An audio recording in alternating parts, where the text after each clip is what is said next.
राज्याच्या कृषी मंत्र्यांच्या असंवेदनशील वक्तव्यासंदर्भातील शेतकरी कर्जमाफीवरून कृषी मंत्री माणिकराव कोकाटेंनी शेतकऱ्यांना सुनावलेला आहे। सरकार पैसा शेतीमध्ये तुम्हाला कर्जमाफी देते, मग तुम्ही पैसे हे जमिनीमध्ये शेतीमध्ये गुंतवता का, अशा प्रकारचा सवाल कृषी मंत्र्यांनी शेतकऱ्यांना विचारलेला आहे। आणि कृषी मंत्र्यांच्या या वक्तव्यामुळे पुन्हा एकदा वाद निर्माण होण्याची शक्यता वर्तवली जाते। बर मला एक सांगा, आता हे मीडिया चालू आहे, मीडिया असं बोलत नाही। तुम्हाला कर्जमाफी झाल्यानंतर जे पैसे येतात त्या पैशात काय करता तुम्ही? शेतीमध्ये गुंतवणूक आहे 1 रुपया तरी? नाही बिलकुल सरकार शेतीमध्ये गुंतवणुकीला पैसे देणार तुम्हाला। आता पोखराच्या माध्यमातून तुम्हाला पाईपलाईनला पैसे आहेत, इरिगेशनला पैसे आहेत, तुम्हाला क्रॉपला पैसे आहेत, शेततळ्याला पैसे आहेत, सगळ्याला पैसे आहेत। भांडवली गुंतवणूक कोण करतं? सरकार। शेतकरी करतं का? शेतकरी म्हणतो विम्याचे पैसे पाहिजे, याचे पैसे पाहिजे, मग साखरपुडे करा, मग लग्न करा।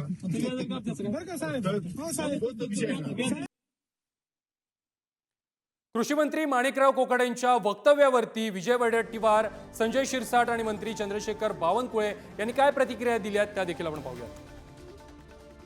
खरं म्हणजे कृषी मंत्र्यांनी जबाबदारी फार मोठी असते आणि विदर्भ असेल, मराठवाडा असेल, फळबागाचं पुढं नुकसान झालं आणि विशेष करून डाळिंबाचं नुकसान त्या नाशिक भागामध्ये झालं, कांद्याचं नुकसान प्रचंड मोठ्या प्रमाणात। या असे सगळ्या पिकाचं नुकसान होत असताना रब्बीच्या हातात आलेलं पीक आता हातातून जातो आहे। अशा वेळेस सरकार म्हणून, कृषी मंत्री म्हणून शेतकऱ्याच्या बांधावर जाऊन त्यांना आश्वस्त करणं हे गरजेचं होतं। पण हे सरकारचं संवेदन शून्य सरकार आहे। कृषी मंत्र्यांनी असं स्टेटमेंट करणं मला वाटतं ते योग्य नाही आहे।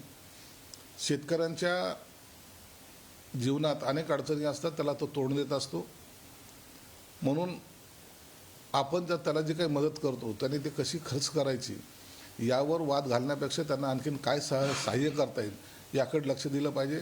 असे वक्तव्य केल्यामुळं शेतकऱ्यामध्ये नाराजीचा सूर निश्चित पसरतोय। तर कोकाटे काय बोलले याबद्दल मला माहिती नाही, पण मी तसं अजून बघेल काय बोलले ते। पण शेतकऱ्याबद्दल सरकार हे पाठीशी उभा आहे शेतकऱ्यांच्या, आणि शेतकऱ्याचे पंचनामे करून त्यांना मदत देणे ही सरकारची जबाबदारी आहे। त्या जबाबदारी मी पार पाडू। काही कोकाटेंनी बोलले असतील तर त्याबद्दल सरकार म्हणून शेतकऱ्याची आम्ही क्षमा मागू। पण खरं तर मला असं वाटतं की आम्ही सर्वांची जबाबदारी आहे। माननीय देवेंद्रजीचं सरकार, आमचं सरकार हे शेतकऱ्याच्या मागे उभं आहे आणि पूर्ण पंचनामे करून सर्वांना आम्ही शेतकऱ्यांना नुकसान भरपाई देऊ। शरद पवारांच्या राष्ट्रवादीचे आमदार रोहित पवार यांनी देखील कृषी मंत्री माणिकराव कोकाटे यांच्या वक्तव्यावरती टीका केलेली आहे। ते काय म्हणालेत पाहूयात। जॅकेट बदलणाऱ्या मंत्र्याला शेतकऱ्याचा फाटका सदरा कधी दिसणार?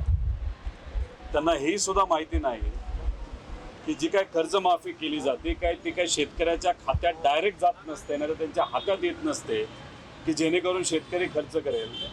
ते बँकेचं लोन जे असतं ते ॲडजस्ट केलं जातं। आता एवढी साधी गोष्ट जर मंत्र्याला माहीत नसेल तर म्हणजे महानच हे सरकार असं आपल्याला कुठेतरी म्हणावं लागेल।